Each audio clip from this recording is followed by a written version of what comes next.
Good afternoon, everyone.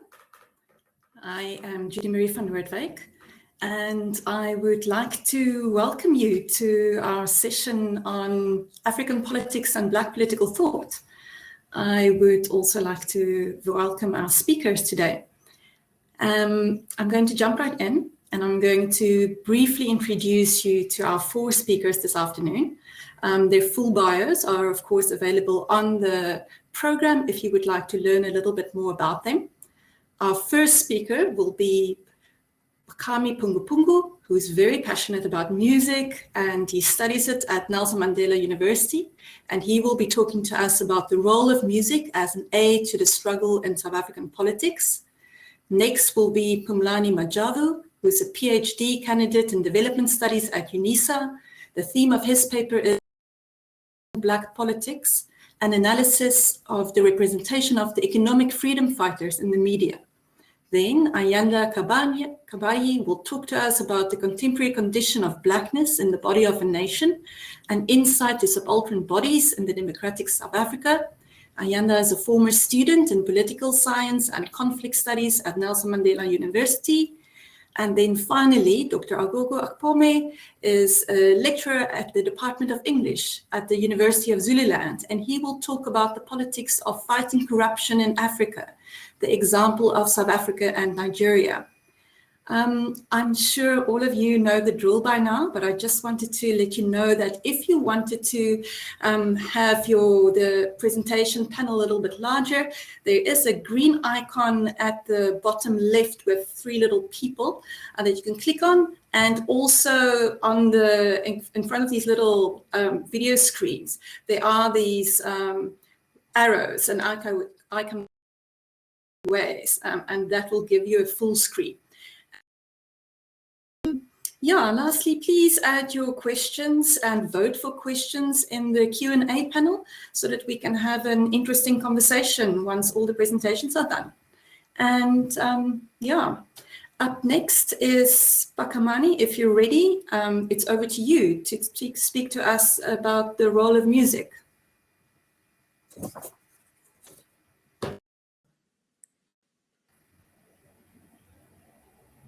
Good morning, ladies and gentlemen.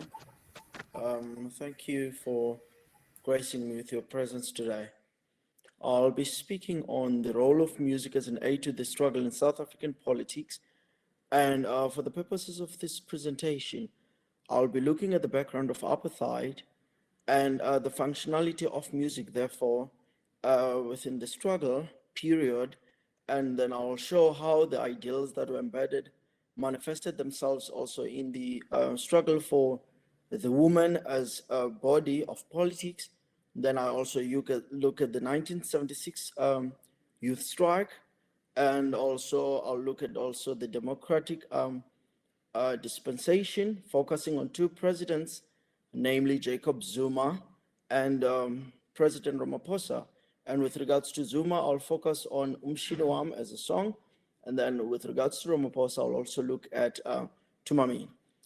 Now, getting into the background of apartheid, we must understand that apartheid came into play in South Africa, drawing its interest from the foundations of the ideals grounded the essence of racial division in South Africa. So as it was an established model by Europeans, its main purpose, which was segregation, was to also ensure that prohibition in terms of interracial relationships was maintained, especially amongst Black and white people, which could possibly lead to mixed race children. And the only way that this was manifested was through statutory limitations. We must understand that, like most African countries, South Africa faced a dark cloud of colonialism which tried to break Black people in all forms of their own living experiences, and that drastically changed the course of their lives. The very fundamentals and beliefs of the system were because white people considered themselves superior to other races. And on the same vein, these beliefs, according to Mhlauli, 2015, sought not only to consider Blacks inferior, but they sought to classify and separate people on the basis of their skin color. In addition to the above, Devrop maintains that communities were clustered and encouraged to identify themselves in terms of race and ethnicity rather than South African. Black people were therefore subjected into being servants of white masters, and their service to their white masters was based on gender, as most Black women worked as maids, whilst men served as object of hard labor. We now have to understand that, going to the next slide.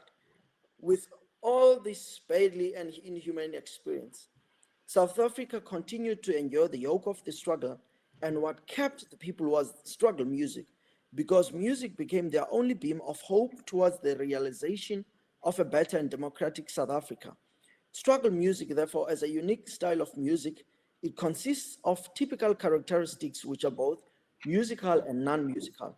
And these features made the eras of struggle to truly reflect the intentions of the music, which was directly to speak to the concerns relating to the injustices of the time.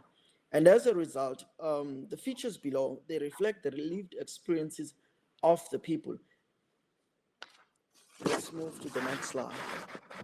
As we can see on our screen, we have the musical and the non-musical characteristics. Within the musical type of character, you'll find that when people were singing, as voice was the main instrument, they would be in collective form, and also their lyrics would be fluid and also trying to also be aligned with the message that would be addressed at that particular point in time, together with having the non-musical characteristics, which will be your typical feast and also the marching.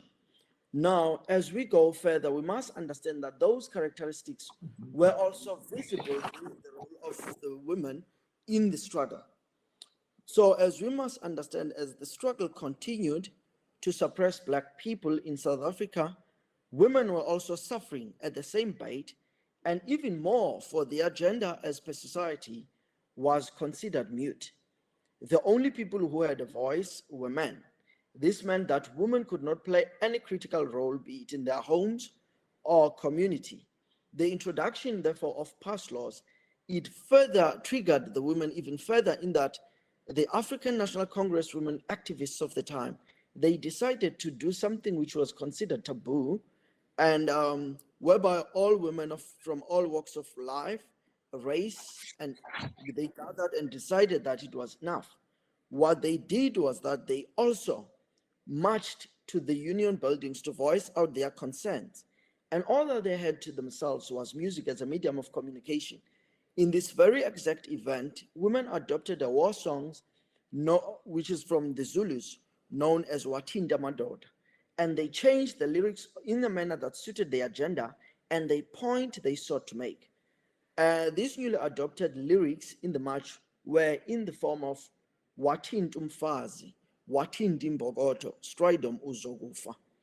So the typical translation would be: you hit a woman, you hit a rock, or you strike a woman, you strike a rock, stridom, you will die. Let's move on to the next slide. I see that you are far behind. Please move on to the next slide. So understanding that very song, one has to look and also understand that the song has got a double entendre, because when one listens to the lyrics of the song, it displays a sense of a warning that women are capable of killing, yet on the other hand, it can be interpreted that the song served as a platform which was an expression of the muted voice, which is woman, because this song can be seen as that it means women are stronger than one can believe, as there can be no future without women, because for generations to exist, women must be there not only as mothers to their children, but as molders of their children's lives.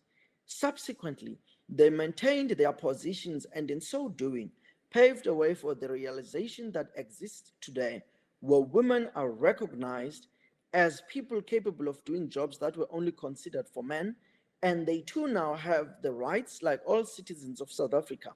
This effort to fight for the recognition influenced the youth in so much that the youth decided to also voice their concerns pertaining to the education system which was inflicted upon them. And that is seen on the next slide. When we look at the student uprising, the students, in the case of the student uprising, they were fighting against a curriculum which was imposed upon them, which was a curriculum of Afrikaans. So they fought, and they also gathered themselves as a collective. They struck against the government. Unfortunately, some of the students, they lost their lives fighting for the justice and also for democracy in the case of South Africa. Their fight then, it further strengthened the power and the masses of the struggle, period. And it pressed for the democracy. Now, going to the next slide, we'll then see the dawn of democracy. What it did, it brought hopes to many South Africans that unity and healing was to be restored, in so much that our national anthem became a symbol of that endeavor.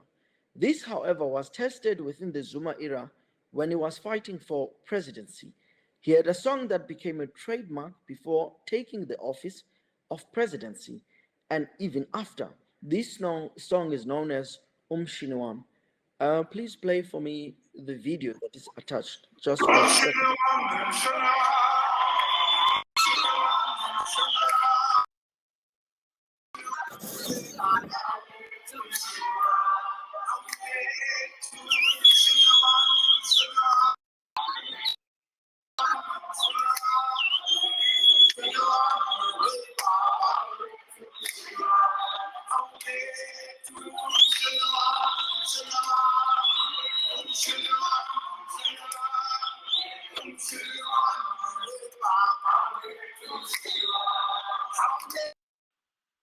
Thank you.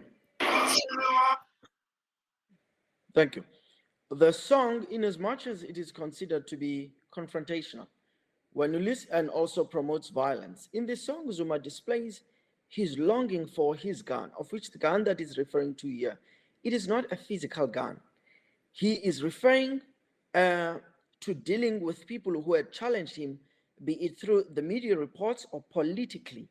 So the gun, in as much as whites feared that it was directed to them, Zuma sought to deal with all those who were on the side of Thabo Mbeki, as he was the one who indicated that Zuma was corrupt, and also he looked at dealing with the prosecuting authorities in the country.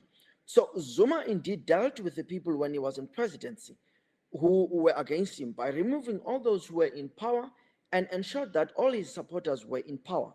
He promoted an essence of scratch my back as I will scratch yours. Henceforth, a sense of tribalism was promoted by Zuma because all key points in the country were occupied by Zulus that at times were not even qualified to be in position, and they led the country to a peak of corruption. This weakened the country. So now it even further weakens, and it created a climax, especially when Zuma was supposed to be moved in office. He was against getting out of office, and he challenged even Ramaphosa, who was his deputy, by bringing in a new person, which was Nkosazana Dlamini Zuma. But unfortunately, when in Nasrec, Ramaphosa won the vote. Now, in his first maiden speech, because he understood the dynamics that were taking place, the concept of unity was at the breadth of his speech, in that he covered topical issues that were at the breadth of bringing together a country that was at the brink of factionalism, racial tensions, and economic collapse. So when he was speaking in parliament, he was maintaining the Mandela democratic inheritance, which is founded on values of unity, oneness, and broken walls of racial divides. And in so doing, he used music as an answer to the challenges that were faced by South Africa. One of the songs that became the cherry on top was Tumamina by Hugh Masekela. In the chorus of this song, what he did, as it was in the center of the country, Ramaphosa sought to encourage volunteerism, and he urged an emotional hub for people to take a stand against all bad deeds in a way that limited corruption, racial divides, and also create a state of career officials that will apply a humanized fashion when attending to people's matters, both within the public and the private sector in the country. So he sought to encourage South Africans to be agents of change in their own communities in a way that promoted the essence of Ubuntu and a helping hand to where it is needed. This indicated that Ramaphosa's presidency is highly rooted on the values that were carried by South Africans in the early hours of the struggle, where a call was about unity beyond racial barriers. He further highlighted that Has it been that music was not there in the days of the struggle? South Africa could not have been where it is today, for music not only served as a form of communication, but it healed the barriers that existed in the past and even currently. Hence, we are a diverse people, yet a community and a country. So now, ladies and gentlemen, as I conclude, I want to argue that music in South Africa has been understood as a very important part of the history of the country. It is thus looking at the foundations of the democratic South Africa is a case of understanding the value that struggle music has played in ensuring that democracy is realized in the country. This is because struggle music has allowed us to better understand the functionality of different communities and why they are as united as they were when fighting against apartheid.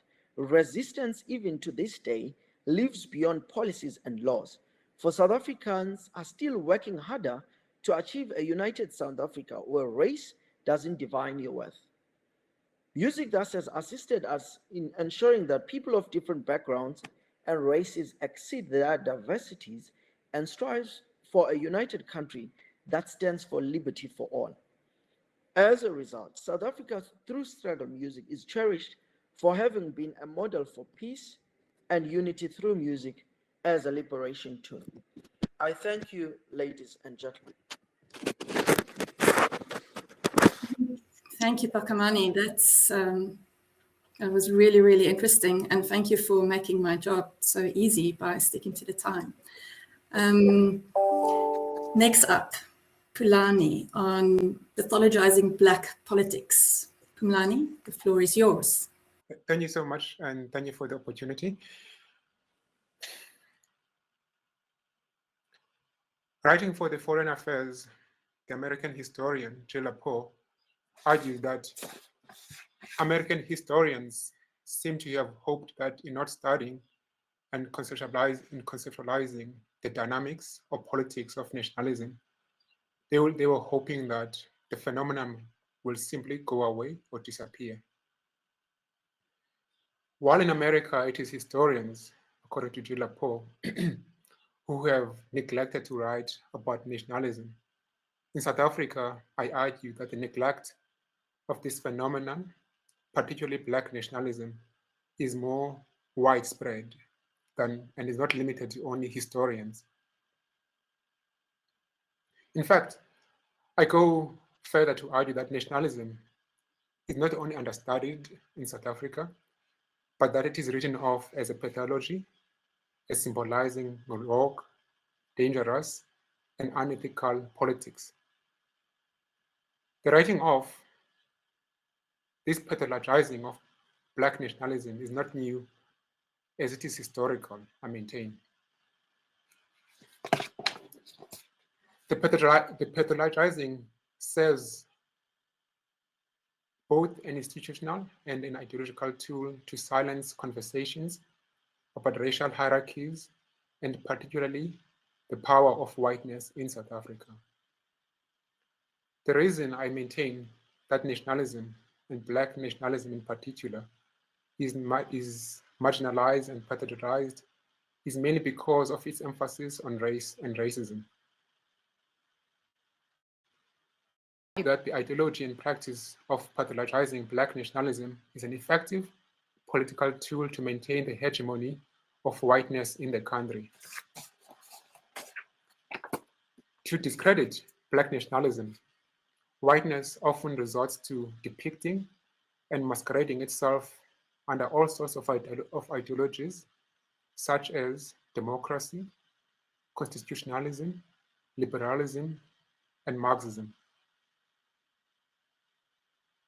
We saw this and continue to see this pathologizing of Black nationalism in how the PAC in apartheid years was and is continuously written off in history books as a bunch of irrational and corrupt reverse racists, or how the Black consciousness movement was itself accused of being reverse racist by, amongst others, NUSAS. In this paper, though, I want to focus on how the EFF is written off as racist as racist, corrupt, fascist, and a neo-Nazi political party. I argue that the party is mostly characterized in this manner for no other reason than the party's invoking of Black nationalism and thereby challenging the dominant white polity in the country. I argue that the critics of the EFF in the media, most of them, are not so much concerned about the are not so much concerned about the policies of the EFF. Their main issue, rather, is the party's stance against whiteness in South Africa. This is not a defense of the EFF, by the way. It's just an analysis of the media coverage. In this presentation, I focus on those who discredit the party from a supposedly left and liberal perspectives. I argue that both of these fall under the category of defenders of the current racial status quo, and that the EFF is largely EFF is largely against.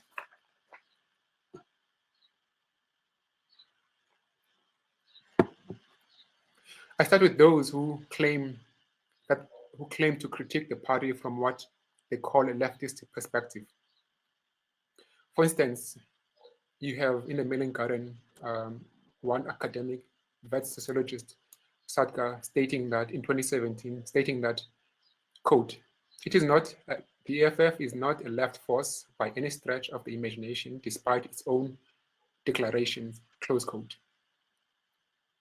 In the same article, Sadka goes on to state that despite its claims, open quote, politically and ideologically, the EFF is certainly not left, nor is it anti-capitalist. The EFF, he maintains, is not a serious left-oriented force. The interests it seeks to aggregate are disparate and not representative of the working class as a whole. Its disdain for hard-won democratic values, constitutional principles, and practices make it nothing less than an anti-democratic pariah. Close quote. In dismissing the EFF as a serious project, Sadka goes on to argue that the party's antics in parliament of representing workers with overalls and hard hats smacks of hypocrisy. He states that whereas most workers earn less than 3,000 rands a month, an EFF MP earns more than R1 million a month or more than 80,000 rands a month. It pays to exploit. It pays to act exploited in the EFF script, he knows. What Sadka does not say, however, is whether privileged male professors who might or might not earn less or more as these MPs who goes on to claim to be in solidarity with the workers is also a hypocrite. Sadka's dismissal of the EFF as a left project is not based on any solid analysis of the EFF policies. I think if Sadka had bothered to do an analysis of the EFF's policies, there would have been no need for him to argue whether one is leftist based on how much one earns in a yearly or monthly. I don't think that the EFF policies are perfect as a left organization. But oh dear, I think we've lost him. Let's give it a moment and see if he can come back. In the meanwhile, you guys can think of your questions that you would like to add to the question and answer panel. Ayanda, are you ready for us? And to talk about the contemporary condition of Blackness? Excellent. Good day, everyone. Am I audible? So throughout history, the notion of race has been thought of as an innate biological characteristics that gives rise to identity such as blackness and whiteness. Although this understanding is not representative of or conception of race, the sedimented conception of race, which draws attention to the historic, social, political, economic, global, and local systems have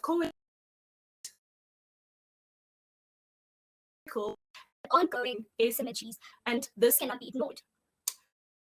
Mbembe's understanding of race and Butler's discursive dismantling, I argue that race does not exist as physical, biological, and a genetic fact, but instead is performed.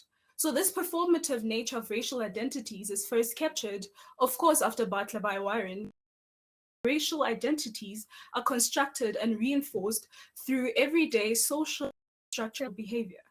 So he further writes that racial categories are constructed on a basis of arbitrary characteristics that have been repeated throughout history, natural constructs.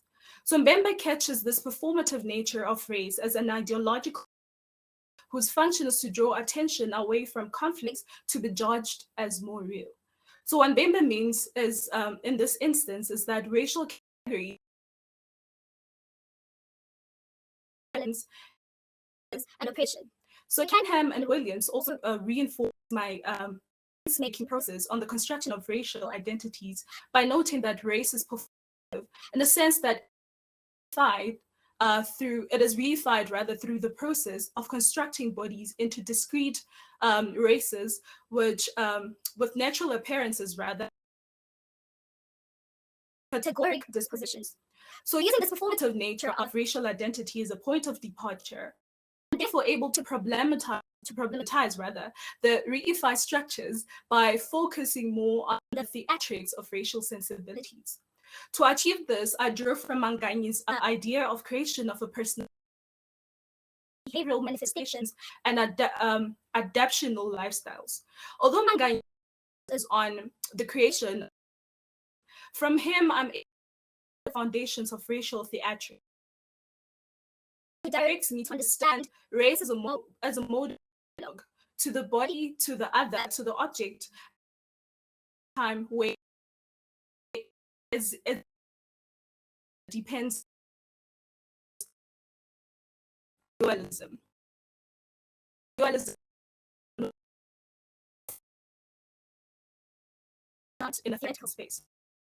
On this of enlightenment was from a faith-based religious to scientific study, this theatrical space. So from a perception of natural, the things, period body that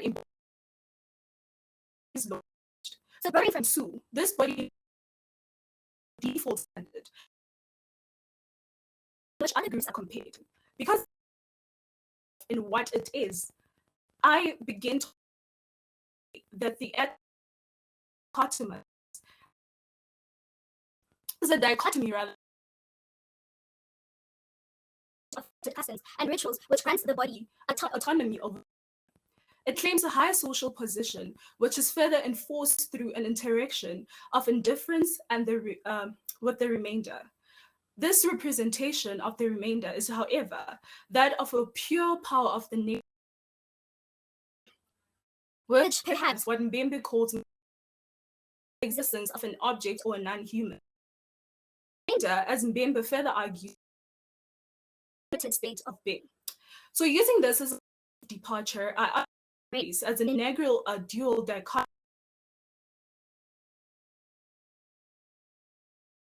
of the either or to exist, but rather formulates relations of the either neither. It is referring to the rejection of two or more entities to be accepted as reasonable and scientific in a state of indifference. So it is here where I begin to understand the ontology of racial sensibilities that seems to demonize what was not understood nor accepted during the European intellectual movement in the 17th century. So to put in context, there claimed which symbolize a default of authority. The white mode of existence was the epitome of reason, universal life, and the truth of humanity. In my paper, I do not brush aside the involvement of the slave trade in the creation of racial sensibilities. I rather draw from the period between the 17th and the 19th century to stigmatization of what is not white. notion of bipolar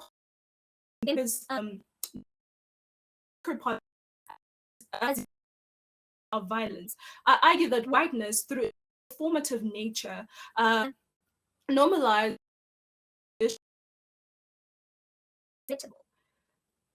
So as a response to the violence perpetuated by whiteness exists blackness, which I understand is nothing more than a symbol of oppression.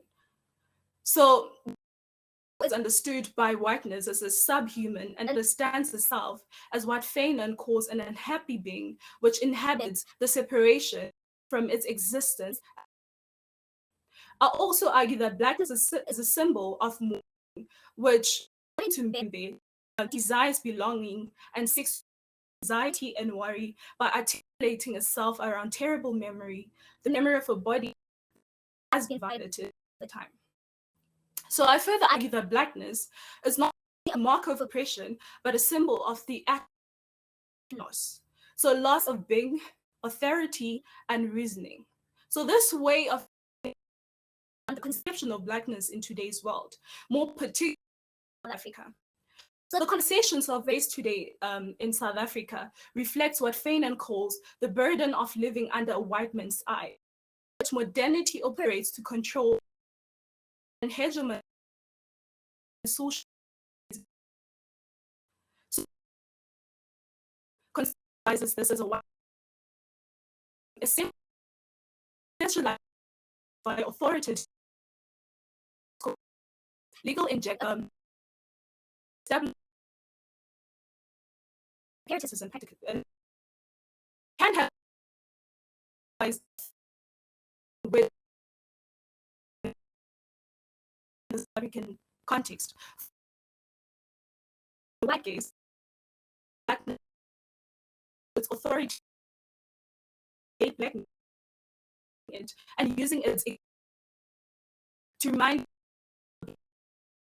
sick controls and inferior blackness of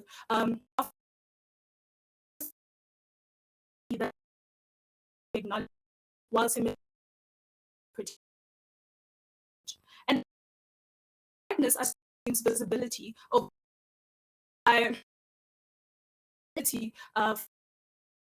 constraint. So from this, I note that the notion of identity and its relation to race is twofold. Because the foundation of racial sensibilities emerged as an economic project of whiteness in South Africa, modernity seeks to strengthen white power to continue to benefit from the of the black body. So second, modernity also weakens the position of whiteness through its project of democracy. So this, however, does not the suppression of, but rather a creation of whiteness. So political crisis that we see in South Africa's democracy today forces one to reevaluate the question of who's oppressed, who's the oppressor, and whether blackness is still a symbol of oppression. So the second gaze, which is the black gaze, which dictates what not is not.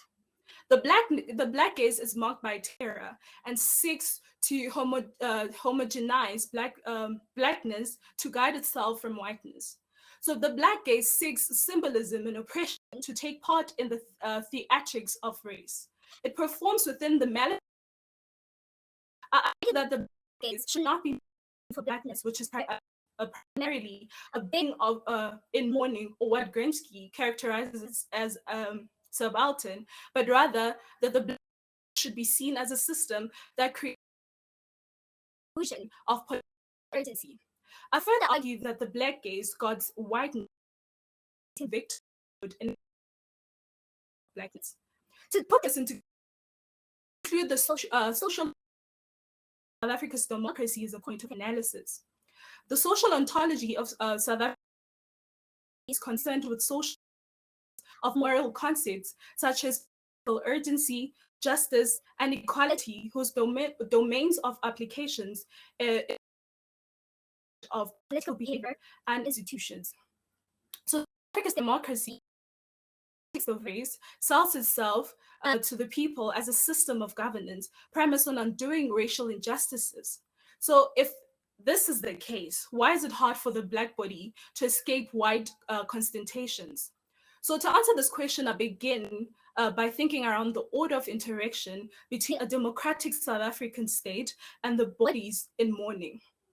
So with the help of Minkiti and Ake on African democratic systems, I begin to understand that the system of interaction in South Africa's democracy can be thought of as involved practical conception of rules, which are constitutive insofar as proceedings between it and the state, the order of South Africa. The cells live in a social beings with mutually intelligible social reasons. People must be guided by the same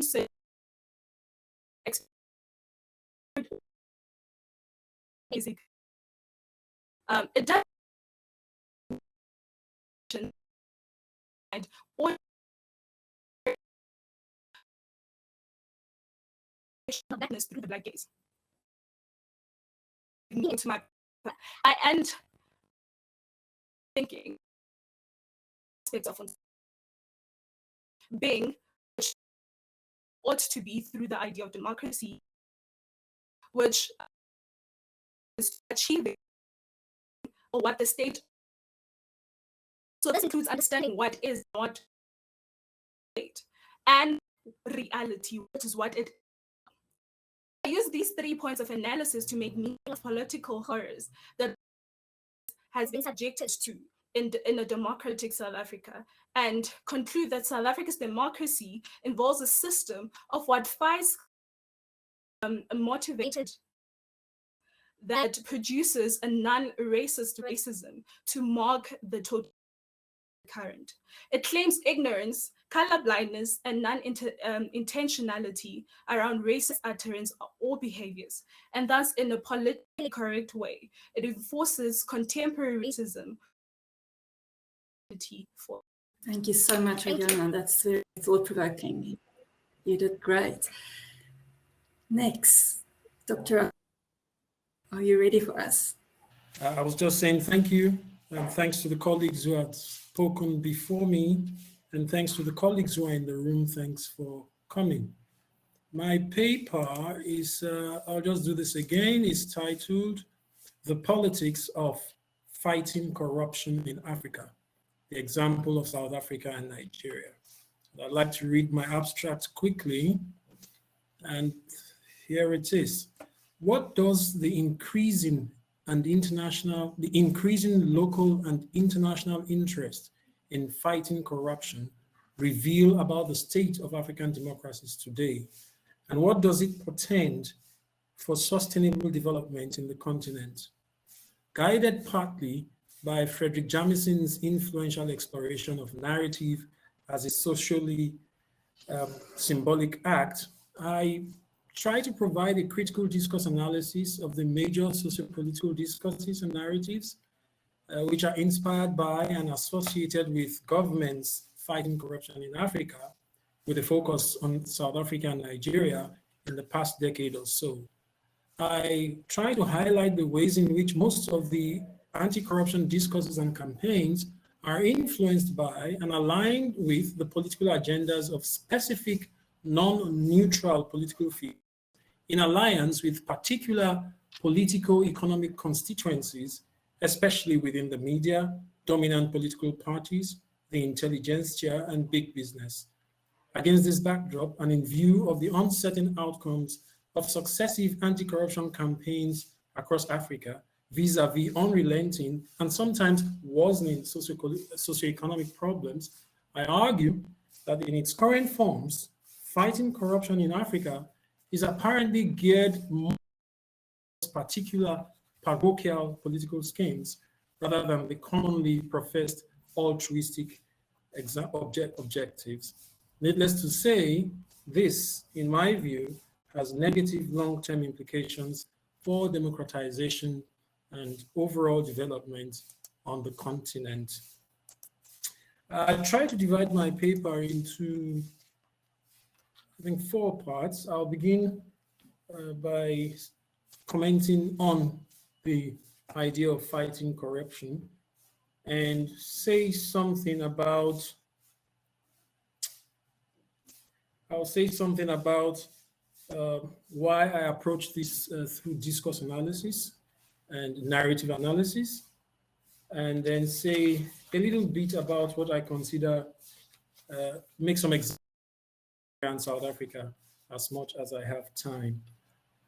So fighting corruption, the first thing is, I want to make the point that fighting corruption is not a new thing in African politics, not at all.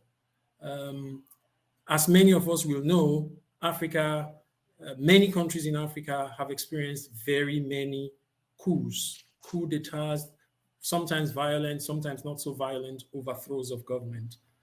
And fighting corruption, the excuse of corruption is perhaps the most when one African government, especially a military government, coups are military, overthrows another government, whether the government overthrown is a military one or is a civilian one. That is a recurring excuse, it's a recurring theme. In 1966, for example, there were at least 1, 2, 3, 4, 5, 6, 7 coups on the African continent. This is just a couple of years. Many of us students of African politics know that in the early 60s, very many African countries gained independence. And of course, these were democratic governments. And just 6 years or so down the line, there were several coups. In Gabon, it was in 1964. In the DRC, it's actually in 1960. That's when Patrice Lumumba was murdered. And Egypt earlier in 1952, Sudan in 1958. This is in addition to the 12 coups d'etats that took place in 1966, by the way. And there's some more recent ones. And as I said, one of the standard reasons, perhaps the loudest reasons the coupists have is that, oh, there have been so much corruption. And indeed, they had been, these regimes that they were overthrew actually practiced corrupt acts. So it's not a new that we find on the continent today. I just found quite late in my research for this paper an interesting article published in 1972. And it's published, it's titled, it's about corruption in Ghana. Ghana, of course, is a very important country when we discuss the history of democracy in Africa, the history of independence, and it has also suffered very many coups. And this article, published in July of 1972, is titled "The Roots of Corruption, the Ghanaian Inquiry." It's a very interesting article that I'll make recourse to in the next 10, how many minutes I have more? I've got 10 minutes more in the next 10 minutes. I just want to point out something I found very interesting is that in this article, the writer talks about an inquiry, a commission of inquiry that had been set up by the new, or as of that time, there was a new military government in Ghana that had overthrown the previous civilian government. And he had set up a commission called the Commission of Inquiry into Bribery and Corruption.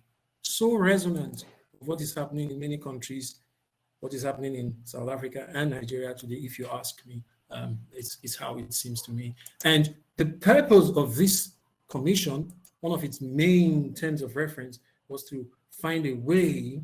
It was at the forefront of a crusade, a national crusade that would, quote, eliminate all forms of corruption from Ghanaian life, end of quote. That's in this article. That's what the Ghanaian government said in 1969. But then, even though this had been the case, fighting corruption is not as dominant, was not as dominant, has never been as dominant in the national discourses across the continent as it is today, especially in the past decade or so. It's been an issue. It's actually featured in some of the fiction. I come from an English literary studies background. first featured in Chinua Achebe's 1966 novel, which coincided with when there was a coup in Nigeria in a very funny way, because he wasn't, of course, party to the coup. But after the coup, in which he represents politicians taking bribes and that kind of thing, after the release of his novel, there was a coup, and he got into a bit of trouble about that. And also in the Ghanaian writer Aikwe Arma's 1975 novel, The Beautiful Ones Are Not Yet Born, he was actually referring to the fact that things were not going right politically. And in the literatures, what is called the first generation literatures of disillusionment across much of Africa. So the theme of corruption came up quite strongly. But as I am saying, it was not as dominant. What was dominant in terms of national discourses across Africa, the African continent, for many years, up till quite recently, were issues like political ideology. We remember the years of the non-aligned movement, when Africa was caught in between during the Cold War, caught in between the two major blocks, the East Bloc and the West Bloc, and then there was a non-aligned movement. So the issues of political alignment, the issues of what modes of political, economic structures that would be adopted in the then new countries, issues of dictatorship. Dictators were rising. These coups produced dictators. I mean, coupists are dictators by nature, even those that people might consider to be benign dictators. Dictatorship was an issue. Ethnic conflicts, the push for national consciousness, for the sense of nationality, especially in countries. We had a panel earlier that spoke about places like Ethiopia. And of course, we know the history of Africa. We know the history of the divide and rule colonial practices that led to a lot of very fratricidal ethnic conflicts and political identity, problems with nation building, problems with civil wars. Nigeria, for instance, had a civil war from 1967, issues of healing national culture. In places like South Africa, if we adjust the time frame a bit, discussion of land, the discussion of nationalization, rural development, urbanization, massive urban drift after that continues to go on the continent. These dominated national discourse a whole lot until the past 10 years or so, where now corruption seems to be the dominant, the most important, the significant, the powerful story that takes everybody's attention. So why is this so? And what are the implications? What does it mean for our democracy? Let me go quickly to that article, and I'll show you something that someone said in Ghana when this new commission, it was a new commission, but it wasn't the first time in Ghanaian life that a government, executive branch, at the instance of the executive branch, was launching a campaign against corruption. And this commentator said something. He said, they preach virtue, but practice vices. And he said he made quite, I'm not sure how much he would want to defend himself today, but he said this, quote, the tragedy of African politics, particularly Ghanaian, according to S.M. Sibido, is that almost all the leaders produced so far turned out to preach virtues, whereas they practice vices or promise one thing and do exactly the opposite, end of quote. Mind you, that's 1969. That's 1972, I beg your pardon, in the Ghanaian Daily in 1972. I'm using this because in the work I'm doing, and I find this is generally largely applicable to most African countries, even to Nigeria and South Africa, that are the focus of this paper, even though I know and I concede that there are specific differences between these countries. So why, and I want to flag a very important word, which I've taken from this article, the idea that the fight against corruption is a matter of virtue versus vice. And I'll come back to that quickly. I've got only 3, so I don't think I'll get into the specifics, but maybe I'll put the general ideas of my paper, and then we can do the specifics, hopefully, in the Q&A sessions. Now, do I agree? Why do I find this quote resonant with my work? two things. Apart from the idea of virtue, the idea of preaching speaks to my approach to examine the fight against corruption as discourses or the discursive aspects. And it is my view, my argument is that when governments fight corruption, as is being done in South Africa today and Nigeria in a couple of years, it's largely an exercise, it's largely a discursive exercise in political contestation. It's hardly more than that. Not that it's not important, not that it doesn't have effects, but it's largely discursive. And it's one of the reasons, I said at the beginning, I'm partly influenced by Frederick Jamison, the American literary critic's idea of examining narratives by historicizing. Of course, that's one of his famous witticisms. He says, always historicize. I think it's important. It shocked me, even though I've researched this, it shocked me to know that these kinds of commissions of inquiries, like we have the State Capture Commission of Inquiry in South Africa, and we have several in Nigeria over a few years, and we have these special anti-corruption units, they have been happening in Africa for decades. 1972 to 2022 is 49 years. So there's nothing new about what we are doing. So it will help us to learn from history so that we have a good assessment of where we are and where we are probably going to head. But most importantly for me, in terms of theory, is Foucault's idea of discourse, which is a system or systems of ideas, systems of statements, of imagery, of proclamations, of innuendos that shape an object, that construct an object. So my argument is that largely the fight against corruption in Africa by governments, especially led by the executive branch, is an exercise in discourse that attempts to shape the players, the political players, the incumbents and the challenger, and the object of political contestation, which is the state, which is access to state resources, access to state power. I see I have 35 seconds. I think I'll stop here, and I hope I'll have a chance in the Q&A to attend to the things that I've not been able to attend to. Thank you very much. Thank you. Wow, you guys have been amazing in terms of time. So that was very interesting, and I do hope we can explore some of those things a little bit further in the Q&A. Okay. Everyone, please will you just start entering your questions. We're going to start with the question for you, Pumlani. It's from Olivia. She says, how do you think other art forms beyond music may also assist in healing injustices? Do you think sound, music, is a stronger way than visual and other art in which to do this? Yes, I believe that music is the stronger art form because not that I'm saying other art forms don't have an impact, but other art forms, basically, to some people, you'll still need to also explain the position of the artist. For an example, if it's a drawing, to some people, you'll still need to explain that form of expression. Yeah. Dr. Akpome, I work in civil society, and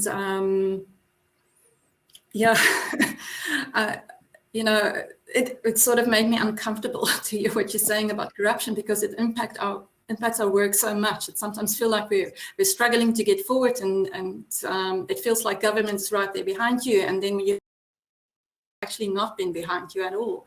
So what hope is there then in the current circumstances? Sorry, I know that's a very big question, but yeah. That's a very tough question. I'm not sure I have an answer, but perhaps I think the research I've done can suggest where we might, the direction we might take in search of that hope.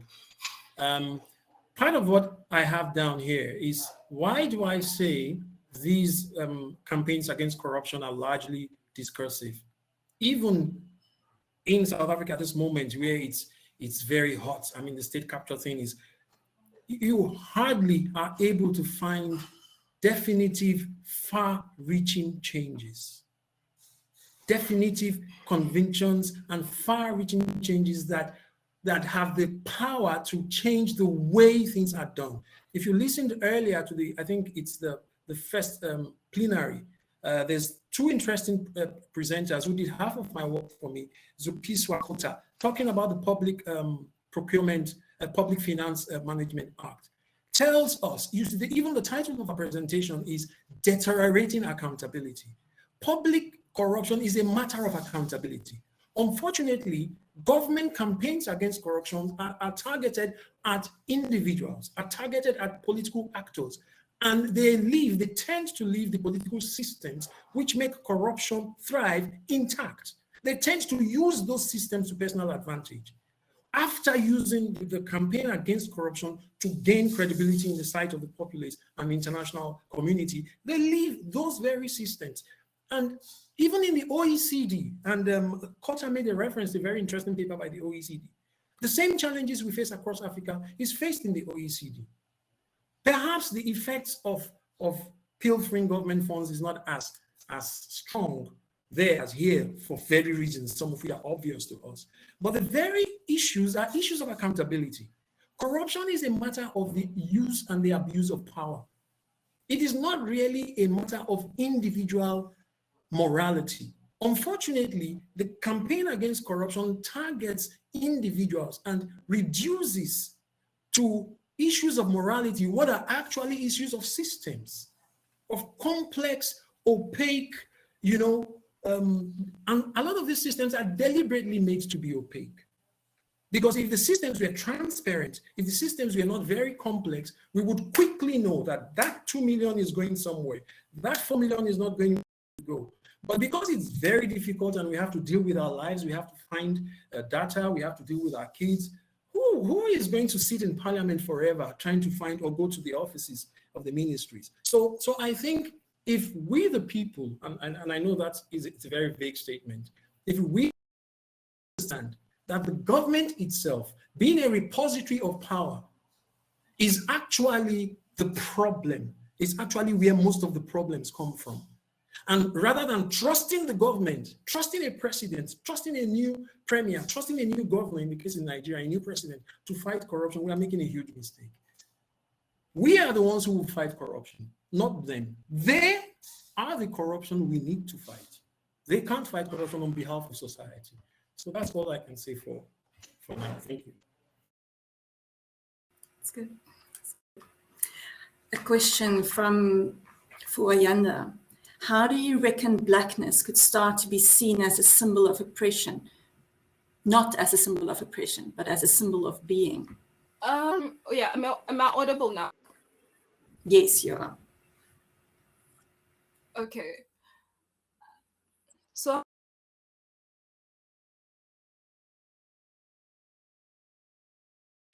this could start to be seen as not as a symbol of oppression, but a symbol of being. Okay, yeah. But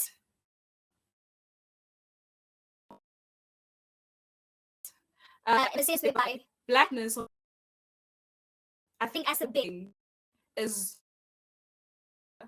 so now the answer is the of oppression, if I answer the question correctly. I don't see any other questions. So I want to give the opportunity for any one of you to continue to share a little bit of your Dr. Akpome, I know you didn't go through your entire presentation. If you want to share a little bit more with us, if you want. Okay, thank you for that opportunity. Of course I do. So I'll just pick up from the question you asked. Why would one say that these efforts today, and there are efforts, I'm not denying those efforts.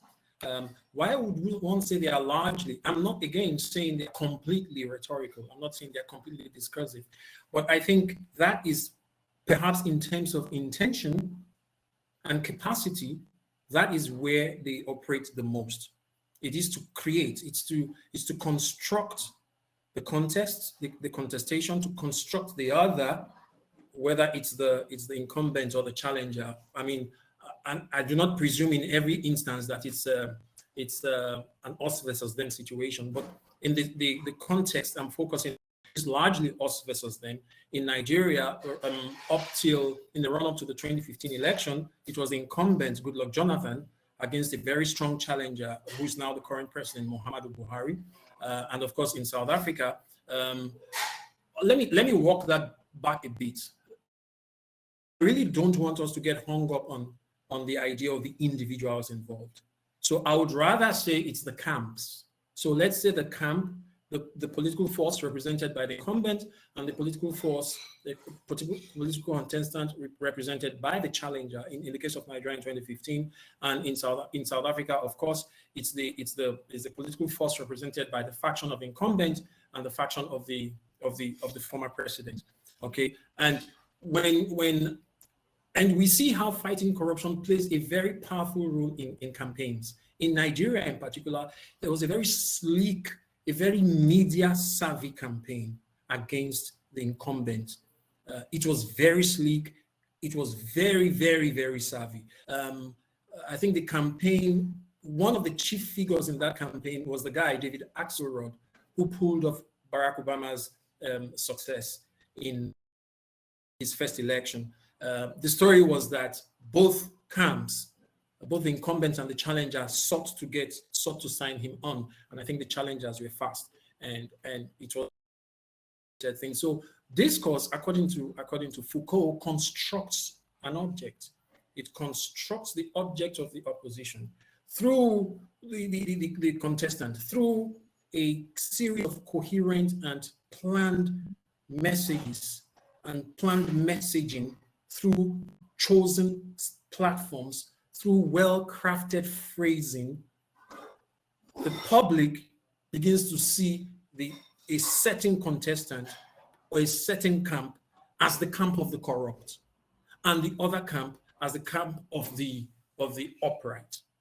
Okay, and that has great impact. It has proven demonstrable impact in the outcomes of elections, and also even in the way those who are involved in these battles are perceived internationally, because the growth in the idea of corruption as the big problem of Africa actually began overseas. It actually began with the World Bank in the 90s, with the whole idea of good governance, which is another code for corruption in Africa, if you like. So the whole shift from how do we deal with the deficits we inherited from colonialism? How do we deal with some of the issues we are talking about, even my co-panelists, with Black people, not only in a national setting, such as a multiracial South African setting, but even in a global setting? How do we deal with the disadvantages we have inherited? A lot of that is now forgotten. The whole focus is that guy is the problem, he is the corrupt one, that camp is the problem, they are the corrupt one. It is corruption. And this reduces very complex, very historical scenarios into very flat. It's all like morality. It's like, I'm the good guy, he's the bad guy, you know. But what has happened both in Nigeria and South Africa, I can tell you more about Nigeria, a little less about South Africa, but we begin to see parallels between these two. So when the former government was there, the challenger then said, oh, we are losing the fight against terrorism, against Boko, because these guys are corrupt, because they looted the money we are supposed to use to buy equipment and all of that. 4 years down the road, the current president, the current administration is having far worse problems than the previous, just like what we said in the Ghanaian example I took. Meanwhile, that guy who set up that commission we read about in that 1972 paper was executed for corruption 7 years after that article was published in 1972. General Champagne was executed by Jerry Rawlings in 1979 for corruption. You guessed it, you got it right. So even if you look at South Africa, we had issues with ESCOM, and ESCOM fueled the debate. We have issues with ESCOM today. We have issues with unemployment. We have issues with unemployment today. And we probably, my thinking is, if we carry on this spiral, will have these issues 10 years down the line. Because issues of capacity, And that's one thing I don't think many commentators about South Africa are looking at. I hold brief for no government. But what I fear is that what happened in many other African countries is happening in Africa. As the state lasts longer as a now indigenously governed state, a lot of pressure and expectations are on the indigenous rulers, right? And people forget many times that the capacity of the state, what South Africa served, the amount of people, the amount of social service demanded by South Africans in 1994 has increased tremendously. And the capacity to respond to that demand has not been built.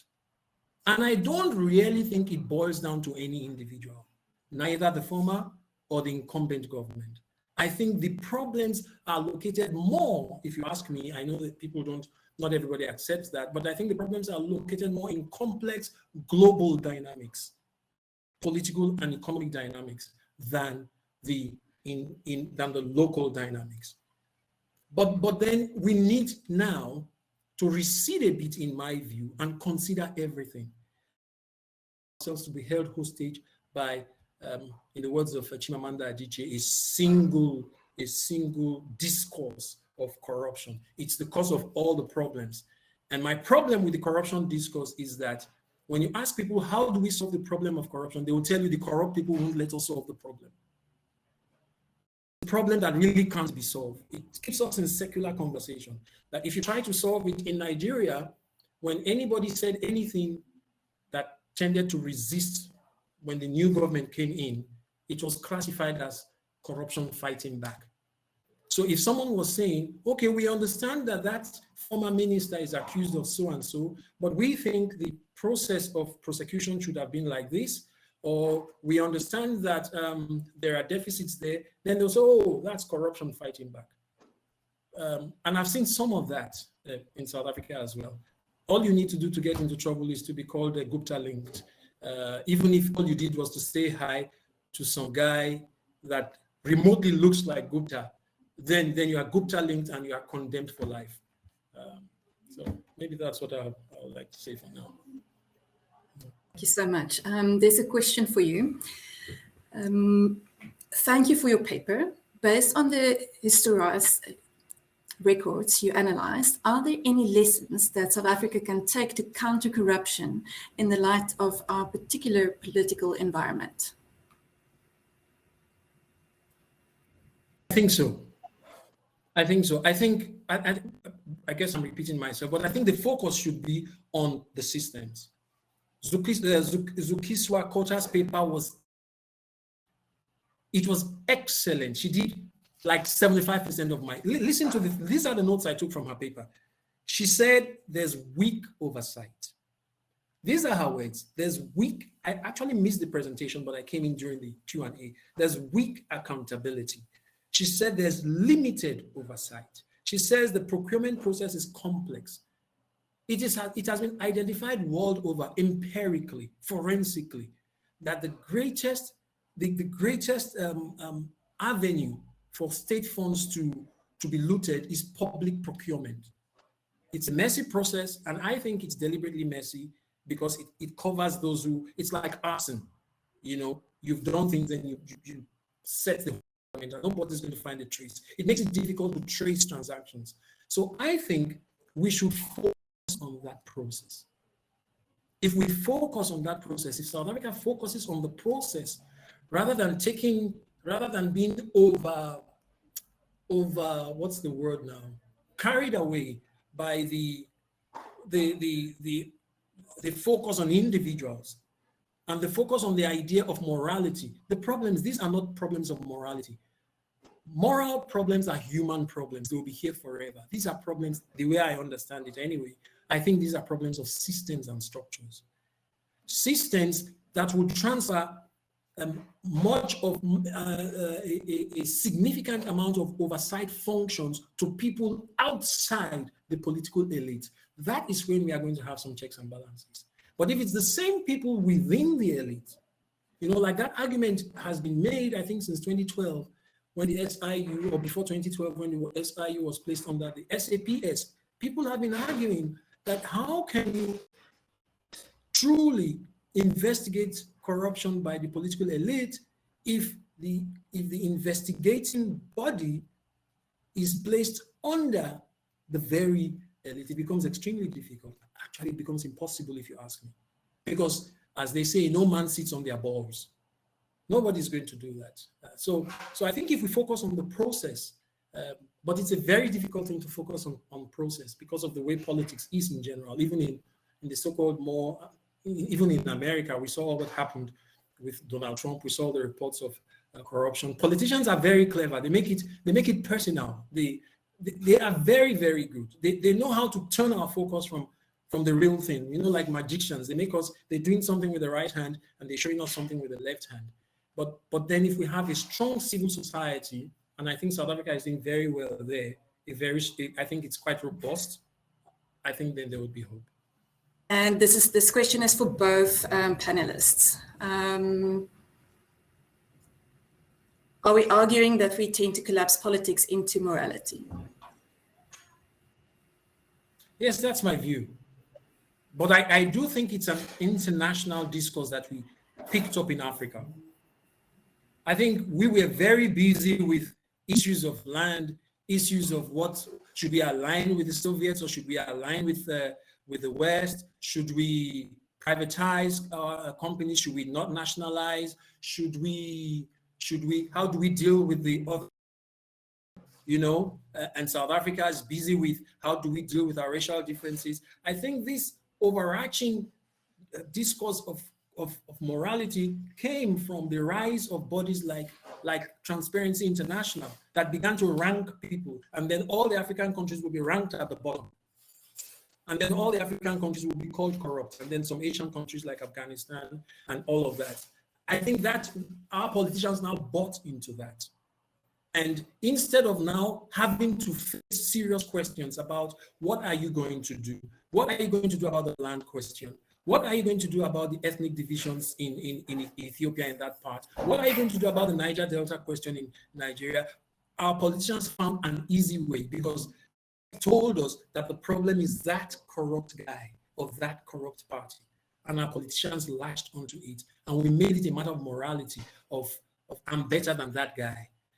And I think that's really something we have to find a way to get out from.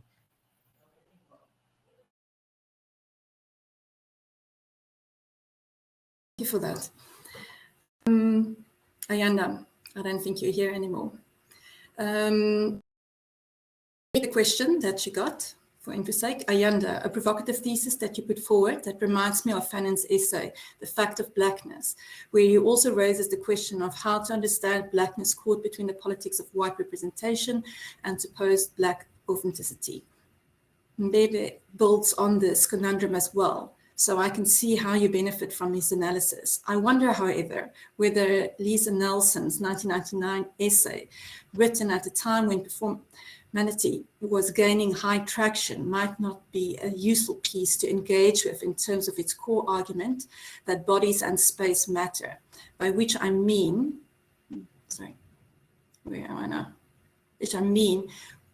where then are we to locate a critical ontology of blackness that pays attention to both the constructedness of blackness in democracy and the continued over-signification of whiteness? Otherwise, by your analysis, there is not blackness of which to speak, and does this not deny the very possibility of a politics of emancipation, which are still very necessary today for black-bodied beings?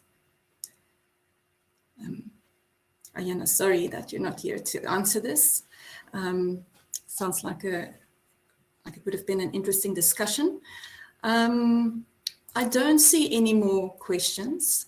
So at this stage, I would like to thank the speakers for excellent presentations and for stimulating our minds, and also for everyone who attended the session.